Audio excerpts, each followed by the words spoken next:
Hello friends, welcome to my channel. Friends, Annadata Sukhibhava పథకానికి సంబంధించి ఒక గుడ్ న్యూస్ అయితే వచ్చిందండి. సో అది మీరు ఆల్రెడీ మీకు మీ వరకు వచ్చే ఉంటుంది. సో అది మరి కరెక్టా కాదా అనే దాని గురించి అయితే నేను ఈ వీడియోలో చెప్తాను. వీడియోని అయితే అక్కడే స్కిప్ చేయకుండా వినండి. సో మరి మనకి ఈకేవైసీ అనేది అవసరం లేదని న్యూస్ అయితే వచ్చింది కదా. సో అది మరి కరెక్టేనా అంటే అది కరెక్టే అండి. రైతులు ఎవరూ కూడా అన్నదాత సుఖీభవ ఈకేవైసీ కోసం రావాల్సిన అవసరం లేదు.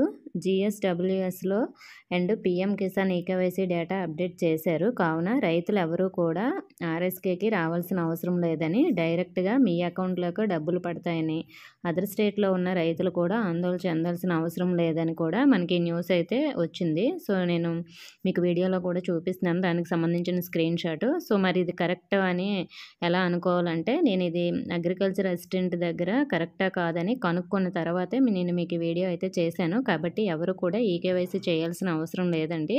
సో ఇది డైరెక్ట్గా గవర్నమెంటే అప్డేట్ చేసింది. ఓకే ఫ్రెండ్స్, మరి ఇంకా ఎవరు కూడా రైతు భరోసా కేంద్రానికి వెళ్ళాల్సిన అవసరం లేదు. ఇంకా ఏమైనా డౌట్స్ ఉంటే కామెంట్ చేయండి. ఇన్ఫర్మేషన్ వస్తే వీడియోని తప్పకుండా లైక్ చేసి మీ ఫ్రెండ్స్కి కూడా షేర్ చేయండి. కొత్తగా మన ఛానల్ చూస్తున్న వారు సబ్స్క్రైబ్ చేసుకోండి. Thank you for watching.